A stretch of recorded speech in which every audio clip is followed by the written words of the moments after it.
Hello दोस्तों, नमस्कार। कैसे आप लोग? आशा है कि आप लोग बहुत अच्छे होंगे। चलिए दोस्तों, आज बात करते हैं यूजीसी नेट पेपर फर्स्ट, जिसमें आज का आपका टॉपिक रहेगा हायर एजुकेशन के बारे में बात करेंगे। यूनिट 10 जो आपका टॉपिक है हायर एजुकेशन। हायर एजुकेशन में यहाँ से भी एक टॉपिक दिया है, जैसे आपका पॉलिसी क्या है, एडमिनिस्ट्रेटिव क्या है और गवर्नेंस क्या है। तो तीनों को मिलाकर के कभी काल पॉलिटी से क्वेश्चन पूछता है कि भारत के संविधान में कितने अनुच्छेद हैं या कितने भाग हैं, कितने अनुसूचियां हैं। तो ये कई बार क्वेश्चन पूछता है। तो छोटा छोटा वीडियो, अब इससे 5-6 वीडियो रोज बनाएंगे दोस्तों, क्योंकि पॉलिटी के बारे में भी जानकारी रखना चाहिए, क्योंकि 1 या 2-3 क्वेश्चन पूछ ही लेता है। तो चलिए शुरुआत करते हैं। पहले एक बेसिक चीज़ बताते हैं। तो भारत का जो संविधान उसको बनाने में 2 साल 11 महीना 18 दिन लगे, ठीक है। और उसके बाद ये 1950 को लागू किया गया। वैसे 1949 को इसको बना के कंप्लीट और 1950 से उसको लागू किया गया, ठीक है। उसके बाद पूछता है किसमें कितने आर्टिकल है, अर्थात कितने अनुच्छेद हैं। तो पहले दोस्तों इसमें अगर देखा जाए, जब आपका 42वां 44वां मतलब एक प्रकार से अमेंडमेंट नहीं हुआ था, तो उससे पहले 395 अनुच्छेद थे। आज प्रेजेंट टाइम में देखा जाए तो इसमें लगभग आपका 450 अनुच्छेद हैं, मतलब 450, मतलब 450 आपका आर्टिकल है, ठीक है। और इसमें कितने पार्ट हैं, मतलब भाग कितने हैं। पहले 22 थे, आज प्रेजेंट टाइम में इसमें 25 भाग हैं। अब दूसरा पूछता है कि इसमें कितने अनुच्छेद शेड्यूल है, मतलब अनुसूचियाँ कितनी हैं। तो अनुसूचियाँ अपने आप में एक एक प्रकार का अपने आप में एक प्रकार की किताब है। एक एक अनुसूची अगर पढ़ोगे तो अनुसूचियाँ अगर पूछा गया टोटल कितने हैं, तो पहले अगर 44वां, जब तक 42वां संशोधन नहीं हुआ था, तो इससे पहले कितना था आपका 8 अनुसूची थी। प्रेजेंट टाइम में अगर देखा जाए तो 12 अनुसूची हैं, ठीक है। ये फैक्चुअल चीज़ें होती हैं। आज हम बात करते हैं कि संविधान की अनुसूचियाँ जो 12 है, एक एक करके समझते हैं, क्योंकि कभी काल पूछ लेता है, इसको मैचिंग करने के दे देगा।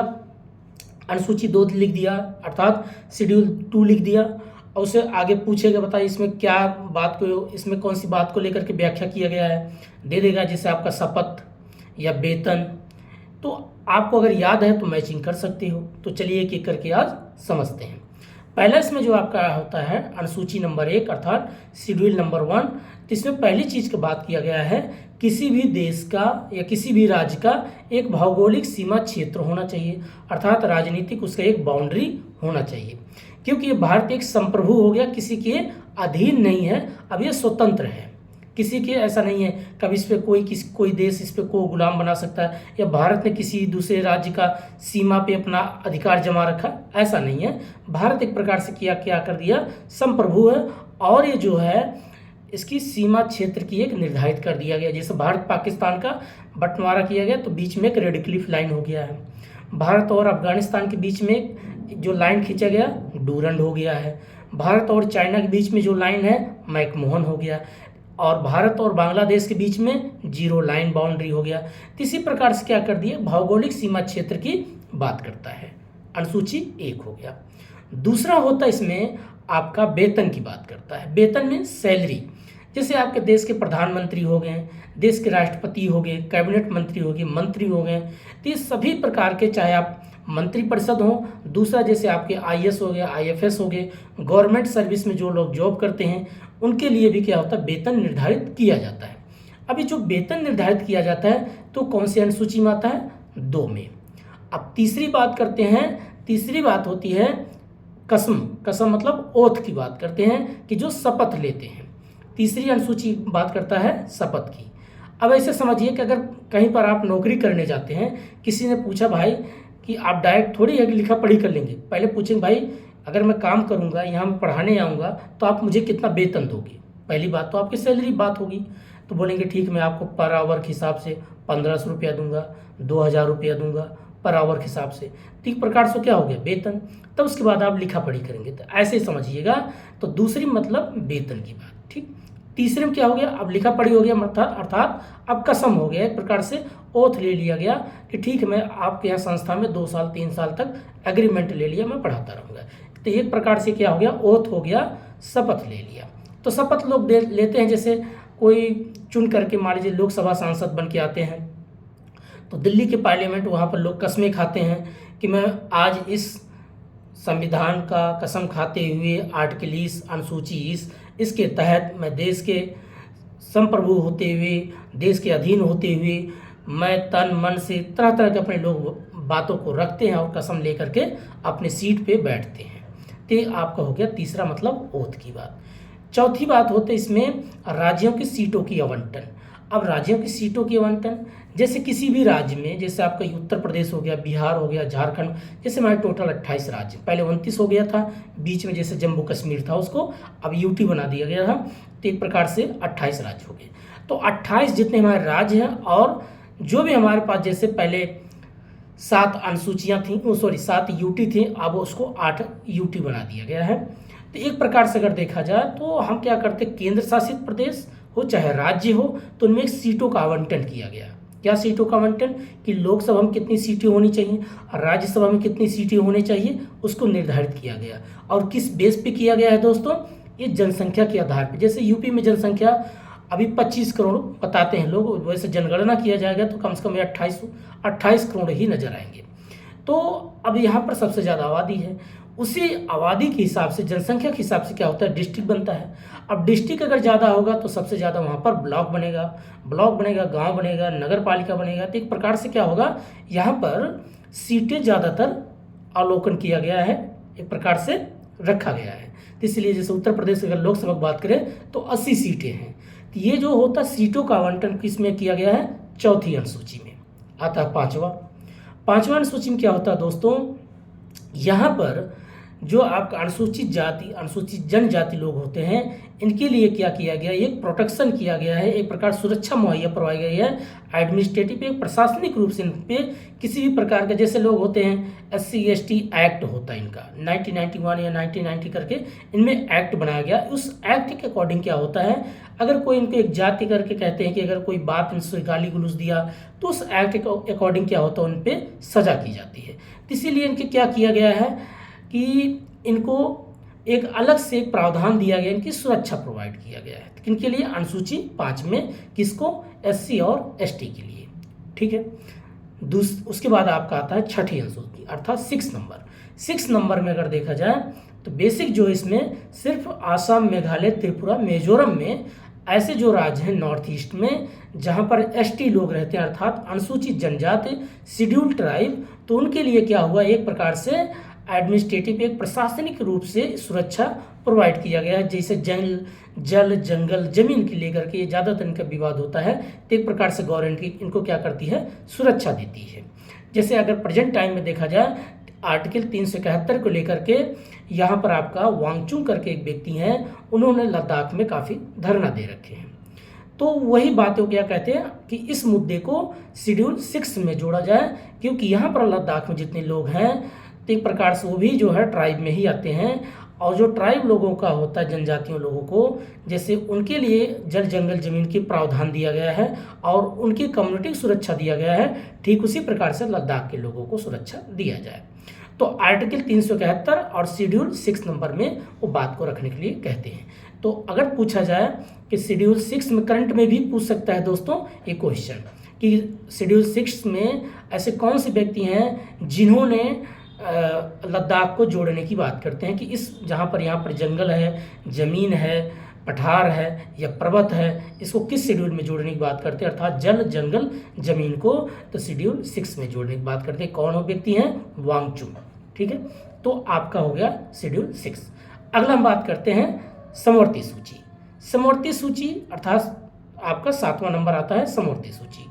कॉन्करेंट इसको बोलते हैं अंग्रेजी में। कॉन्करेंट मीन्स क्या होता है, जहाँ पर केंद्र और राज्य दोनों मिलकर के किसी पॉलिसी को मानते हैं। जैसे केंद्र ने कोई बिल पास कर दिया, मान लीजिए केंद्र ने बिल पास किया कि एक प्रकार से कोई भी बिल ले लो, मान लीजिए जनधन खाता की बात कर दिया, या GST के, कल हमने जैसे एक मुद्दा लिया तो GST के बारे में बोला कि GST पूरे भारत में लागू होगा, लेकिन केंद्र ने तो पास कर दिया, अब राज्य को भी इसको क्या करना है, एक्सेप्ट करना है।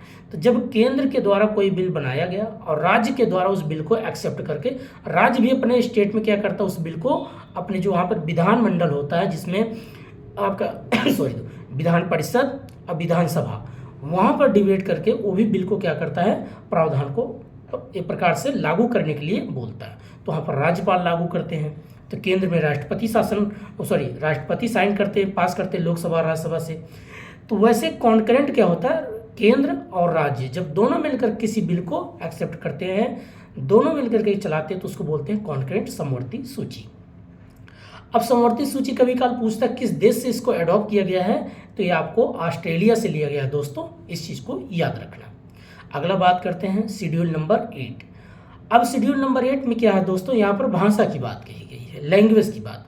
अब लैंग्वेज जैसे पहले 17, फिर 18, फिर 22, ऐसे 24। तो भाषा क्या होती है, एक प्रकार से उनके लिए केंद्र जो होती है उनको सुरक्षा मुहैया प्रोवाइड करवाती है। जैसे कुछ लोग भोजपुरी बोलते हैं, कुछ लोग कन्नड़ बोलते हैं, बंगाली बोलते हैं, उड़िया बोलते हैं। तो भारत में देखिए डाइवर्स ऑफ दी कंट्री, मतलब एक प्रकार diverse of language, diverse of climate, diverse of culture, बहुत कुछ देखने को मिलता है भारत में। तो ठीक है, तो गवर्नमेंट क्या कर रखी, हर एक प्रकार से जो लैंग्वेज उनको एक प्रकार से सुरक्षा प्रोवाइड, एक राष्ट्रीयकृत भाषा में, नेशनल में इसको जोड़ा गया है कि एक प्रकार से राष्ट्रीय भाषा का दर्जा मिलना चाहिए। जैसे कोई भोजपुरी बोलता है तो उस भाषा को लोग कहते हैं कि इसको राष्ट्रीयकृत में एक प्रकार से राष्ट्रीय भाषा होना चाहिए। कोई बंगाली बोलता है तो बोलेंगे भाई बंगाली भाषा को भी राष्ट्रीयकृत किया जाए। कोई उड़िया बोलता है तो राष्ट्रीयकृत भाषा में इसको रखा जाए। तो शेड्यूल 8 में जो क्या कहा गया है, ये भाषा की बात को लेकर के इंडिकेट करता है। अगला बात करते हैं शेड्यूल अर्थात 9, अर्थात अनुसूची 9। तो अनुसूची 9 में क्या होता है दोस्तों, यहाँ पर अधिकार की बात कहता है। अधिकार मीन्स जैसे अगर मान लीजिए एक फंडामेंटल सबकी राइट होती है, बात करने का, बात सुनने का, जॉब करने का, जॉब कराने का, एक राज्य से दूसरे राज्य में जाने का, पूरे भारत में भ्रमण करने का, ये आपका पूरा राइट है, अधिकार है। तो अधिकार कभी काल ऐसा है, आपकी ज़मीन है तो ज़मीन है, कभी गवर्नमेंट कोई रोड बना रही है तो पता चला बीच में आपका ज़मीन का टुकड़ा आ गया, तो सरकार बोलेगी कुछ पैसा ले लो, ज़मीन छोड़ दो। तो लेकिन आपको एक अधिकार भी मिलता है। क्या अधिकार है कि अधिकार आपको कोई छीन नहीं सकता है, जबरदस्ती कोई आपका अधिकार नहीं छीन सकता। ऐसे एक आप सुनेंगे केशवानंद भारती बनाम केस 1900 लगभग 71-73 में केस आया था दोस्तों, फैक्चुअल इस तरीके का है। तो इसको लेकर के काफ़ी 6-7 जज बैठ करके इसमें पास किया गया था, तो जिसमें मूल ढांचा जो संविधान होता है उस पर काफ़ी डिबेट हुआ था। तो ये आप अनुसूची 9 से ही जुड़ा हुआ बात होती है। तो इसमें सिर्फ बात क्या कहा गया, आपका अधिकार की बात, आपका कोई अधिकार नहीं छीन सकता। आइए अब अनुसूची आप दूसरा बात करते हैं 10 नंबर, अनुसूची 10 अर्थात शेड्यूल 10। तो शेड्यूल 10 में किस बात का इंडिकेट किया गया है, किस बात का संकेत दिया गया है, तो यहाँ पर दल बदल की बात है। दल बदल मीन्स जैसे क्या है कि आप कभी एनडीए पार्टी में रहते हैं, कभी आप यूपीए पार्टी में आ जाते हैं, कभी आप बीएसपी पार्टी में चले जाते हैं, कभी आप सपा पार्टी में चले जाते हैं। तो लोग एक पार्टी से दूसरे पार्टी में अपने आप को दल बदल करते रहते हैं, पार्टी या एक पार्टी से दूसरे पार्टी में एक्सचेंज करते हैं।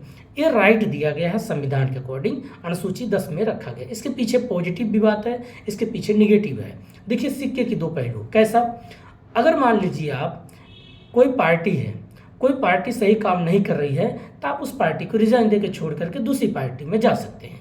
क्यों, जो संविधान के अकॉर्डिंग, कानून के अकॉर्डिंग अगर नियम के हिसाब से काम नहीं करता है तो आपका अधिकार उस पार्टी को छोड़ सकते हैं, आप दूसरे पार्टी को एक्सेप्ट कर सकते हैं, ये आपका अपना खुद का अधिकार होता है। तो इसलिए इसको बोला गया दल बदल अर्थात रिप्लेसमेंट, एक पार्टी से दूसरे पार्टी में आप जा सकते हैं। तो ये शेड्यूल 10 में रखा गया है इस बात को। अगला बात करते हैं आपका शेड्यूल नंबर 11 अर्थात 11। तो 11 में क्या बात रखा गया है, यहाँ पर ग्राम पंचायत की बात कहा गया दोस्तों, गांव के विकास के लिए। तो गांव के विकास में अगर आप पढ़े होंगे जैसे ग्राम पंचायत, आप बलवंत राय मेहता, अशोक मेहता, तो एक प्रकार से काफ़ी चीज़ें आपने यहाँ पर पढ़े होंगे कि द्विस्तरीय, त्रिस्तरीय, इस पर किस बात को इंडिकेट किया गया, पहले कहाँ पर लाया गया, किस राज्य में लाया गया था ग्राम पंचायत व्यवस्था। तो सबसे पहले अगर देखा जाए तो नागौर जिला अर्थात आपका राजस्थान में लाया गया था। ठीक है दोस्तों, तो कभी कभी भी क्वेश्चन पूछता है ग्राम पंचायत मतलब गांव की विकास, चौमुखी विकास के लिए गवर्नमेंट ने क्या हुआ था, एक ग्रामीण जो गांव के विकास के लिए एक सूची बनाया जिसको 11 में इसको रखा गया, 11 अनुसूची में इसको रखा गया कि यहाँ पर गांव भी और ब्लॉक भी और जिला भी। जैसे मान लीजिए गांव का मुखिया है, कोई बात कहना चाहता है तो कहने के बाद अपनी बात को कहाँ तक, गवर्नमेंट तक अगर पहुँचाना है जिला स्तर तक, तो गांव से मामला कहाँ जाएगा, ब्लॉक, ब्लॉक से जाएगा जिला स्तर पर। तो ये बेसिक चीज़ जो बनाया गया था, इसको गांव को विकास करने के लिए लाया गया, अनुसूची 11 में इसको जोड़ा गया। दूसरा इसमें हम बात करते हैं नगर पालिका, जो आपका 12वीं अनुसूची है, लास्ट है। तो 12वीं अनुसूची में किस बात का जो व्याख्या किया गया है, जो नगर पालिका जैसे होता है म्यूनिसिपल कॉरपोरेशन, तो एक प्रकार से जैसे आपका दिल्ली है तो डीएमसी बोलते हैं, दिल्ली म्यूनिसिपल कॉरपोरेशन। आपका मुंबई है तो बीएमसी, आपका कोलकाता है तो क्या बोलेंगे, केएमसी। ठीक, आपका हर एक क्या होता है, लखनऊ होता है एलएमसी। तो इसी प्रकार से क्या कर दिया गया है कि नगर को विकास करने के लिए जैसे छोटे छोटे जो कस्बे बन जाते हैं, तो नगर मतलब शहर में अलग अलग एक ब्लॉक बना दिया जाता है कि इस ब्लॉक में या इस वार्ड में तो यहाँ पर क्या होगा, जैसे 3 लाख 2 लाख को मिला करके एक बना दिया जाएगा, या 5,000 पे 10,000 पे उसको डिवाइड कर देते हैं। तो मतलब शहर में जैसे आपका बिजली है, पानी है, नालियों की सफाई है, कीटनाशक दवा के छिड़काव है, झुग्गी झोपड़ी वालों के लिए उनको पक्के मकान देना, ये सारी विकास की बात कौन करता है, नगर पालिका बात करती है। और किस में जोड़ा गया, अनुसूची 12 में जोड़ा गया। तो दोस्तों टोटली मैंने 12 अनुसूची की बात किया, तो एक बार फिर से इसको रिकॉल कर देते हैं। नंबर 1, किसी भी देश का राज्य के सीमा क्षेत्र की बात करता है। दूसरा, वेतन की बात करता है। तीसरा, कसम खाते हैं। चौथा, राज्यों की सीटों का आवंटन। पांचवा, अनुसूचित जाति और अनुसूचित जनजातियों के इनके लिए प्रशासनिक सुरक्षा देना। और छठा, इसमें आपका आसाम, मेघालय, त्रिपुरा, मिजोरम ऐसे राज्यों में जो एसटी लोग रहते हैं, अर्थात शेड्यूल ट्राइब करके अनुसूचित जनजाति लोग रहते हैं, उनके लिए सुरक्षा दिया गया है। ये छठा हो गया। सातवां आपका, जिसमें समवर्ती सूची की बात करता है, केंद्र और राज्य दोनों लोग मिलकर के जिस मुद्दे या बिल पे काम करते हैं तो उसको बोलते हैं समवर्ती सूची। आपका आठवां आपका आता है भाषा, लैंग्वेज। तो भाषा को लेकर के बोला गया, कुछ इतने हमारे देश में भाषा हैं जिनको सरकार ने क्या रखा, उनको राष्ट्रीयकृत का दर्जा दे रखा है। जैसे आपका डोगरी भाषा हो गया, उड़िया भाषा हो गया, कन्नड़ भाषा हो गया, मलयालम हो गया, तो बहुत सी भाषाएं हैं। तो सरकार ने इनको क्या कर रखा है, इनको एक प्रकार से राष्ट्रीयकृत दर्जा दे दिया गया है। उसके बाद आपका 10वां आता है दल बदल। दल बदल मतलब एक पार्टी से दूसरी पार्टी में लोग चेंज करते हैं। इसके पॉजिटिव भी है, निगेटिव। बहुत से लोग फायदे के लिए सोचते हैं, अगर कोई पार्टी अच्छा भी काम करता है तब भी लोग रिजाइन देकर निकल जाते हैं। कुछ लोग होते पार्टी से बिक भी जाते हैं। कुछ लोग सोचते नहीं, देश के लिए अच्छा काम करना है, अगर ये पार्टी गलत काम कर रही है तो मैं इस पार्टी में क्यों रहूं, मैं अच्छी पार्टी को ज्वाइन करूं। तो जिस व्यक्तिगत इंसान की अपनी राय, लेकिन उसका मकसद बनाया गया था देश को सुदृढ़ करना, लोगों की बात को सुना जाए, लोगों के विकास के मुद्दे की बात करने के लिए बोला गया। इसलिए हर एक MP MLA को अधिकार है कि वो देश के विकास करें। और विकास उचित दिया गया था कि आप एक पार्टी दूसरी पार्टी एक्सचेंज कर सकते हैं, इसको बोलते हैं दल बदल। तो ये आपका 10वीं अनुसूची में जोड़ा गया था। 11वीं अनुसूची में गांव के विकास के लिए, जिसमें ग्राम पंचायत के मुद्दे को रखा गया, कि इसमें त्रिस्तरीय की बात होता है। जैसे मैंने शुरुआत में बोला कि अशोक मेहता, बलवंत राय मेहता, सिंघवी कमेटी, इस प्रकार से काफ़ी चीज़ें यहाँ पर रखा गया है। तो इनका मेन मकसद था कि गांव स्तर से बात हो, फिर ब्लॉक स्तर पे बात हो, ब्लॉक पे अगर सुनवाई ना हो तो जिला स्तर पे बात की सुनवाई होना चाहिए। तो ये सारी चीज़ें आपको होता है ये ग्राम स्तर की, जो कि अनुसूची 11 में जोड़ा गया।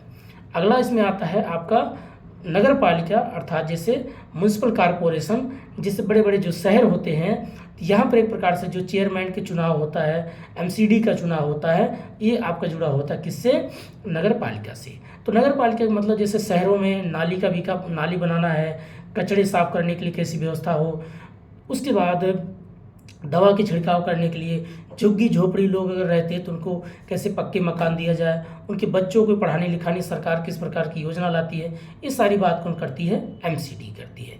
तो एक प्रकार से आपका हो गया नगर पालिका, जो कि अनुसूची 12वीं में जोड़ा गया। तो दोस्तों बस आज इतना ही, एक छोटा सा वीडियो था, लगभग 18-19 मिनट का वीडियो बन गया है। तो आप लोग इसको सुनिएगा, फिर किताब उठा के पढ़िएगा, तो क्वेश्चन यहाँ से भी पूछ लेता है।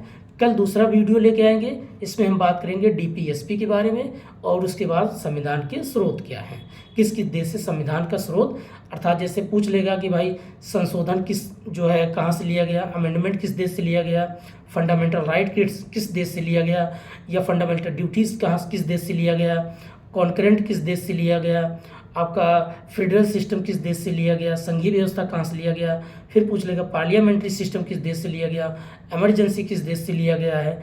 तो ये भी काफ़ी यहाँ से क्वेश्चन पूछता है, या राज्य के नीति निर्देशक तत्व किस देश से लिया गया है, तो ये भी हमको जानना बहुत ज़रूरी है। दोस्तों आजकल यूजीसी नेट क्या करता है, कुछ यूपीएससी से भी क्वेश्चन यहाँ से अडॉप्ट करता है। क्या क्या है कि देखिए इतना टफ एग्ज़ाम कैसे बनता जा रहा है, आपको जितना उसमें टॉपिक दिया है हर एक टॉपिक को थोड़ा ब्रॉड लेवल में पढ़ना ज़रूरी है। तो दोस्तों आज इतना ही है, तब तक के लिए नमस्कार, जय हिंद, गुड नाइट, शुभ रात्रि।